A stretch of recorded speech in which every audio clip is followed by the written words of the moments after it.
Alyssa Flemington reporting from the University of Redlands. Today, we are diving into two different classrooms, one focusing on essentialism and progressivism. And these are two huge phenomenons that we are focusing on in our classrooms, and we just want to see, will these students survive?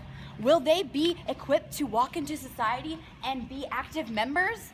Or will they just plummet under the pressure? So, come with me, we need to turn.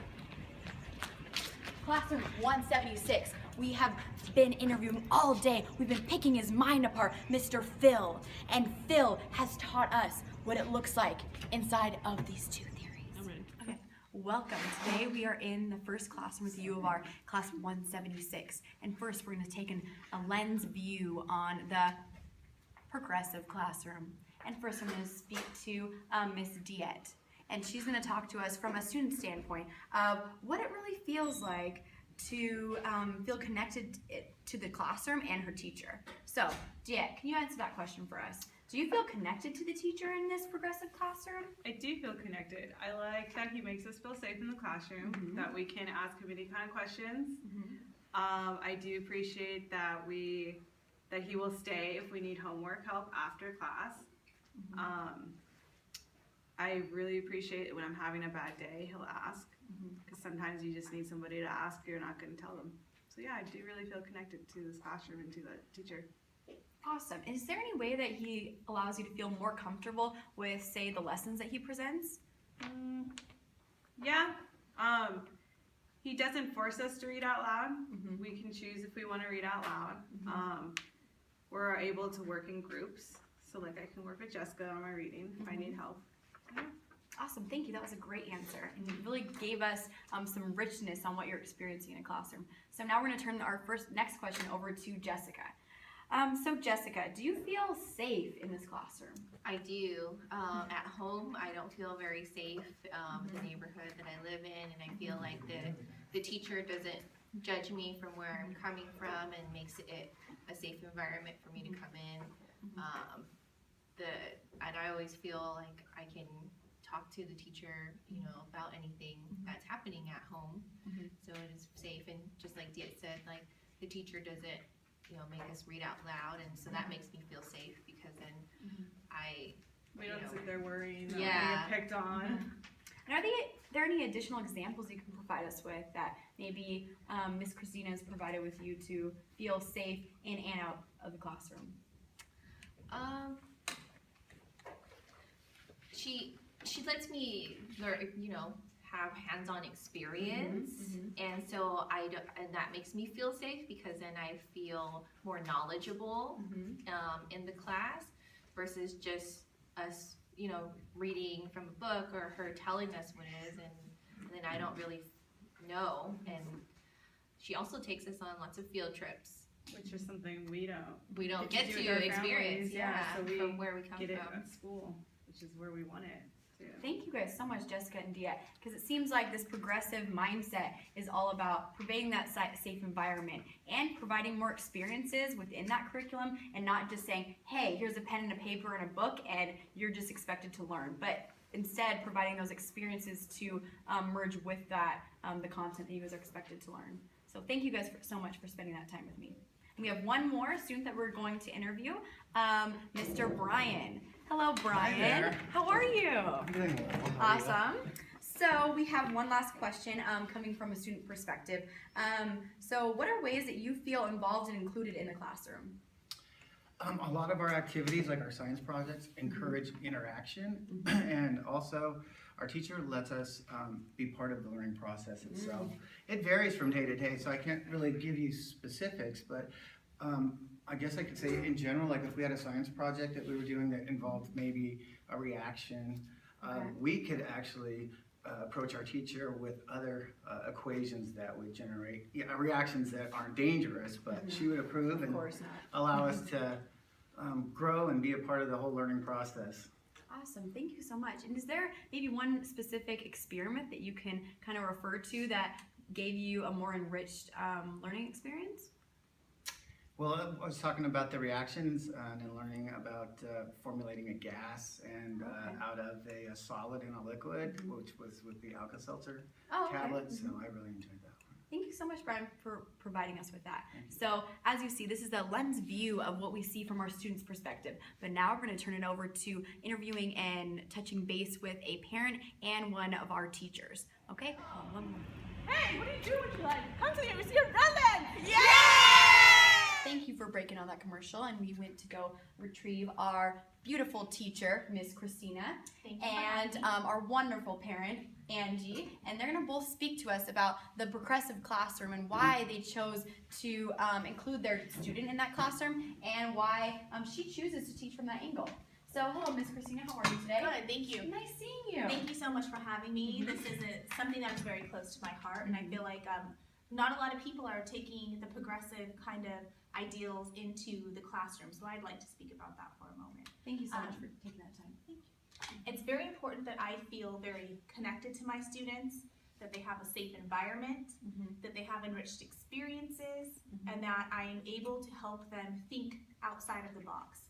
Something I love doing with my students is when I create a lesson plan, I like to take them on a journey, an experience. If I can tie a field trip into that, or something very hands-on in the classroom, that's very important to me as well, because of the differentiated learning, the different ways that my students learn. Absolutely.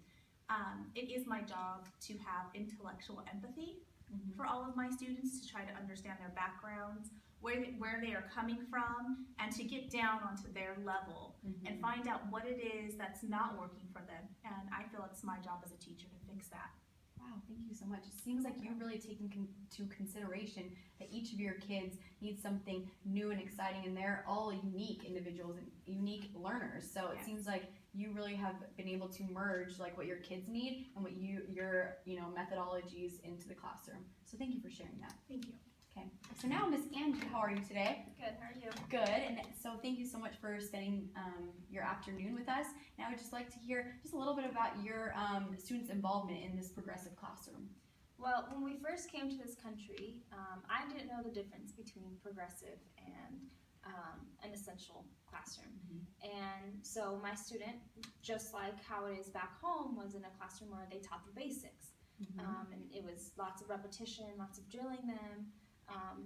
But here we didn't know the language, so my child was having a really hard time doing reading and understanding science and the history and all of that. And she didn't want to come to school. She was crying and begging for me to take her out. She just didn't want to be here anymore. She wanted to go back home to our country. But then I met Miss Christina, and she talked to me about how she was going on field trips, and she was giving them the opportunity to learn about history, not from a textbook. She was letting them be hands-on and learn from a different way of learning. So we stepped in, we observed her classroom one day, and we really liked it. And my child now feels really comfortable at school. She's not begging me to take her back home to her country, and now she loves coming to school again. That's amazing. So it seems like that the experiences that Miss Christina has provided in the classroom has allowed your child to feel that comfort again in learning. And so have you seen any changes of behavior at home from this experience in the classroom? Yes, because when she was in the essential type classroom, she would come home and she would just cry every night, and she didn't want to play outside. She wasn't doing her chore. She was very angry and very grumpy all the time. And once we changed everything and we figured out that it wasn't that she was dumb, she just didn't know the language. And we started giving her the opportunities to go on field trips with Miss Christina, and now she's back to her normal self of happy and excited and Wow, it's amazing what an opportunity it is to be in a classroom where you're comfortable and where that learning can blossom. So thank you guys so much for spending this time together. So now we've heard from the progressive view of a classroom setting. Now we're going to hear from the opposite side of the spectrum, coming from an essentialism classroom. So let's turn essentialism. What does it mean? What does that classroom mean? What do the students look like? What does the teacher look like? Okay? So today is our time to really dive in deep and see how are these kids feeling. It's all about the kids. So let's see. Let's turn it over to our first student. Hello, Bev. Hello. How are you today? I'm doing How are you? Awesome. It's great that you're spending your weekend off with me and trying to see, is this working? If it's not working, where can we go from here? Okay. So our first question here is, do you feel involved and included in your classroom? Not as an individual, no. No, we're just like, it's almost like we're a group of sheep. Just Gosh. do what I say, follow what I say, do it. So why do you feel like a sheep? Well, because like the teacher wants to read through every single chapter of every single book, and we have to just, it goes so fast, Yeah. but we have to outline it so that hopefully it'll stick to us in our minds. Is that working? But no, not at all. But like if we're sick or something and we get behind, she'll give us a little time to make it up, but nothing else stops. Everything's continued. So those 20 pages in that chapter have to get outlined, as well as all the 20 pages the next day. And it's just insane, but that's how it has to be. You've got to do it just like There's a lot of structure. everything. Yes, but we know the good thing is we know what's going to happen. Yeah. We know it's coming, but I'm sensing a little bit It's of kinda anxiety. boring. Is there any anxiety? Or? yes, I get horrible headaches. Oh yeah. My mom even took me to the doctor, and it's all tension, and it's just because there's just too much. And Bev, I'm sorry. Is there anything that you would suggest would be different in a classroom, or Go slower, go slower? because we can't get it all when it's going so fast. Yes, we're writing but we're just writing it. It's not sticking at all. Thank you so much for sharing that, Bev.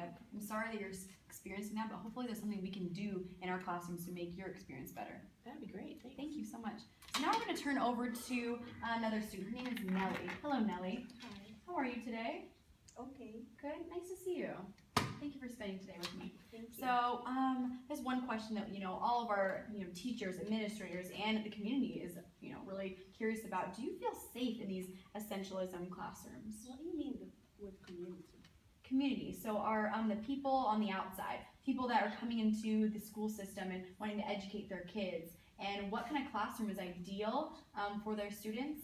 And do you feel safe within this specific classroom that outlines the essentialism ideals? No, I don't feel safe and I hate school. I don't want to come here because the teacher always puts me on the spot. And I don't speak English. I'm just still learning because I came from Egypt like 6 months ago. Yeah.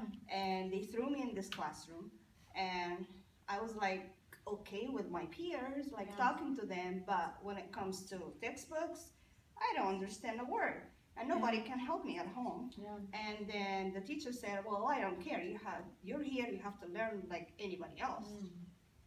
And I don't know what to do, and I hate school. And I cry every day, so I don't want to come, but my mom makes me to come, and I can't wait to get out of here, because the system is not working. They're saying, yeah, US, and here I am in here, but it doesn't work. Well, it seems like you're just doing the best that you can with what the situation that you're put in. But I'm sensing a lot of anger and feelings of discomfort and emotion. Did you know what the teacher did to me yesterday? What did they do? What did they do? Oh my goodness. Okay, she asked me to read a passage from our textbook, and it was history, and I have no clue about the history of the United States, and I don't know what I'm reading. I don't know, and I always struggle, and I take my time, and then it was that big word, and I couldn't read it. And I was trying, but I couldn't read it. And I was telling myself, try, you have to learn. But the teacher was like, you have to say it, you have to say it. And then she kept repeating the word, and I couldn't repeat it back to her. And then everybody was just helping me out, supposedly, and saying, yeah, say it, say it, say it. And I just hate school.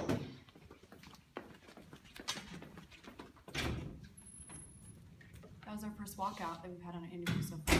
So it seems like there's a lot of emotion coming deep down within this classroom. Let's take a moment and we're going to check out. This came out of a really emotionally driven conversation where one of our students really disclosed a personal experience and why she feels so attacked and unsafe in these settings. So we're going to take one moment to go comfort her and see where these emotions come from, which we already heard, but to see if we can do anything to provide her some additional support. Come with me.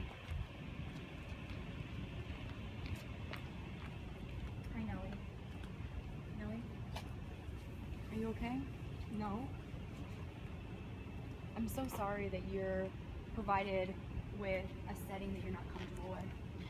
Do you mind sitting down and talking a little bit more, or is this something that you would like to end? It's okay. Okay.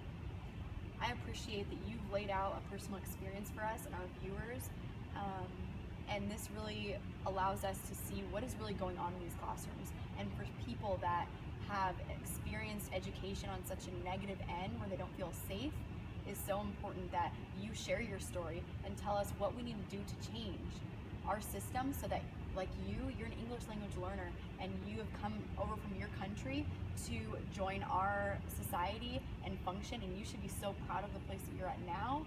But what can you provide us with as in a school system for those additional supports that we can do to make you feel comfortable? Well, show me the places that you want me to learn about. Take me there, show me video. You know, I'm not saying spend too much money to transfer students from one place to another, Yeah. but at least use some technology in class, you know, and we have computers everywhere. I have it at home, but I don't know how to use it. I don't know which websites that I can go to and give me an accurate information. But if I know it from my teacher, from my class, then I can search more and work more. I don't mind to learn. I'm here to do this, and that's my future. And the most important thing, treat me as a human being. Exactly. You know. So much. Thank you. It's been a And pleasure. I'm sorry about that, but It's okay. It's okay. you hit me on the right spot. It's okay. Thank you. Thank you so much. To our essentialism classroom. We just returned from a really emotional interview, but it just goes to show that within these classrooms, the environment that we provide for our students is important on their success. So now we're going to turn it over to one of our other students. Junior, how are you today? I'm here. You're here?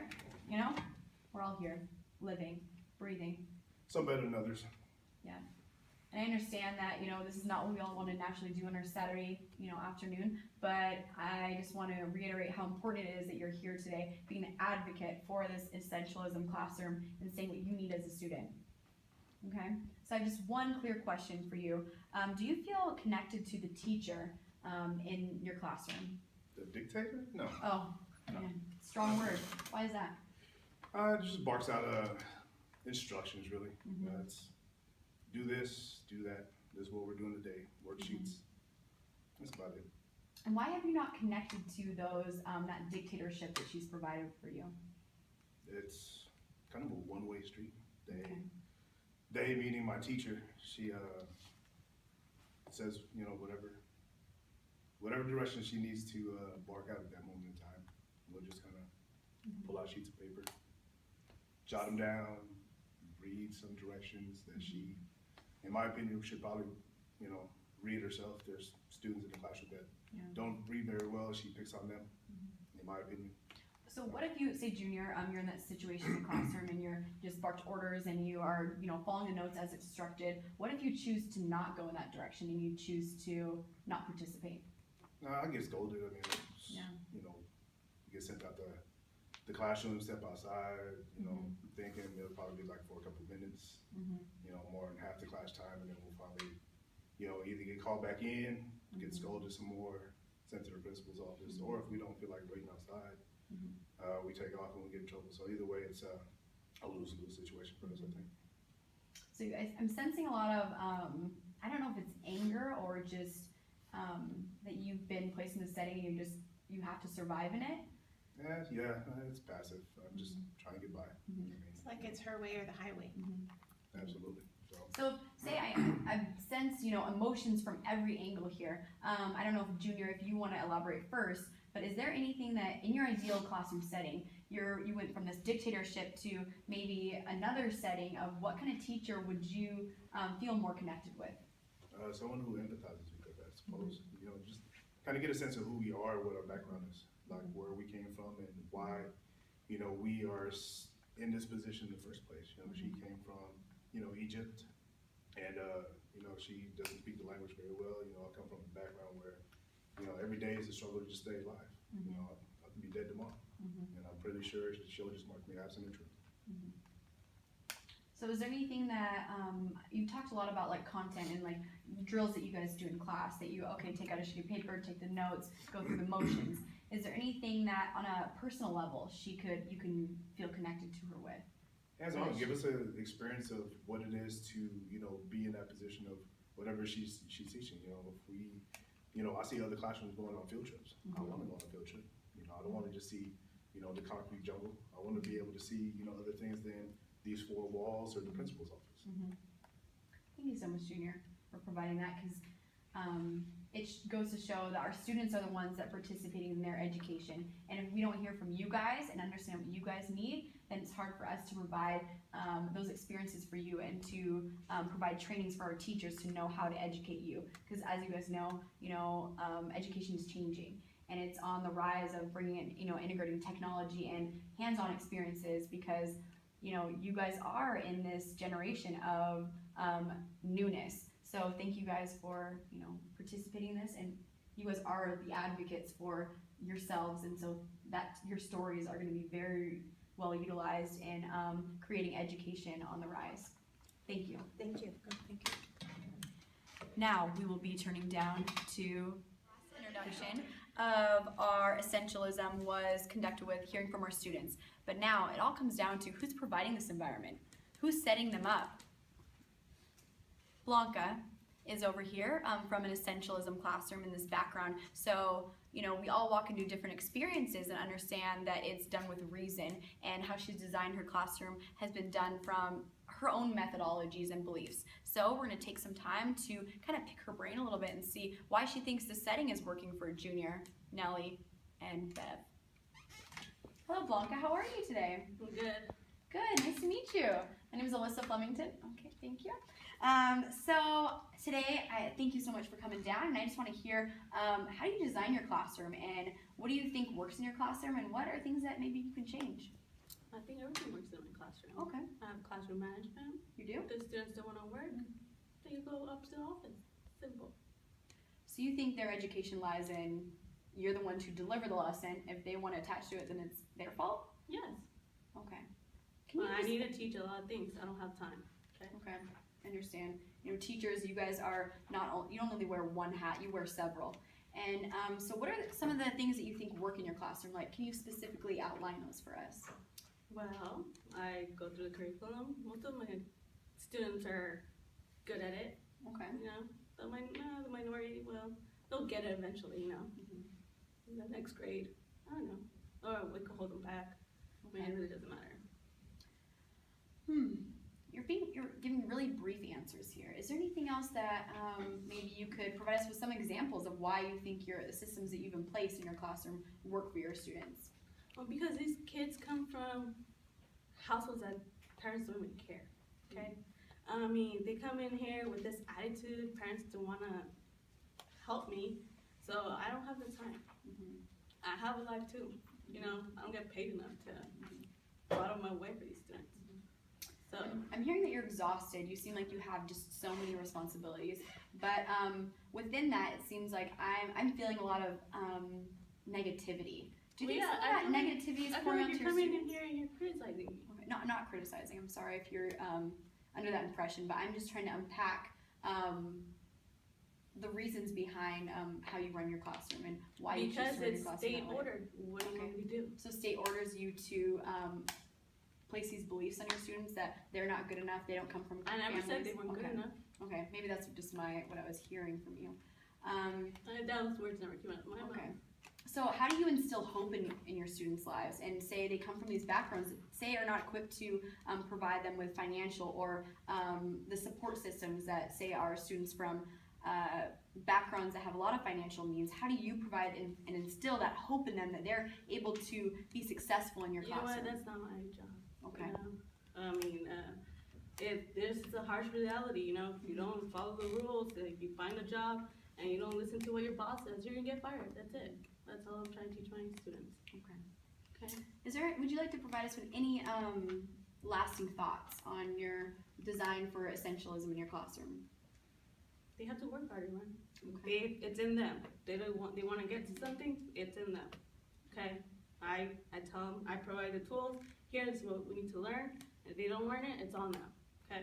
That's all. That's all it comes. Okay. Well, you're entitled to your beliefs and how you design your classroom, and I wish you nothing but luck and maybe a positive spin on education, and hopefully that you can So In the maybe you future. guys would stop criticizing me. You know? I'm just here asking questions. Yeah, I heard you call me a dictator. Okay. That doesn't help. Okay. Thank you so much for. Yeah, you could get out of my classroom. I have to run the Okay, classroom thank right you. now. Now we're turning it over to, we're going to debrief now. So we've visited 2 classrooms today. One was the progressive and pragmatics of the classroom, and then essentialism is another classroom. Can you please get out of my classroom? Okay, thank Can you. you Turning it please over. get out of my Wow, classroom? what an intense experience hearing from students, parents, and teachers from both sides of the equation. We have essentialism and progressivism, and they're different classrooms that provide different experiences and environments for our students. There's some pros and some cons to each situation that our students are placed in, but hopefully in the future we can provide an opportunity to balance, and mediate between these two and provide experiences for our students to have enriched learning and promising futures. So thank you so much for tuning in with us today at U of R.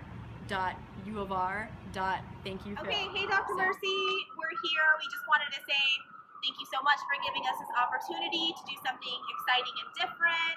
We really enjoyed making this movie. So from all of us, thank you!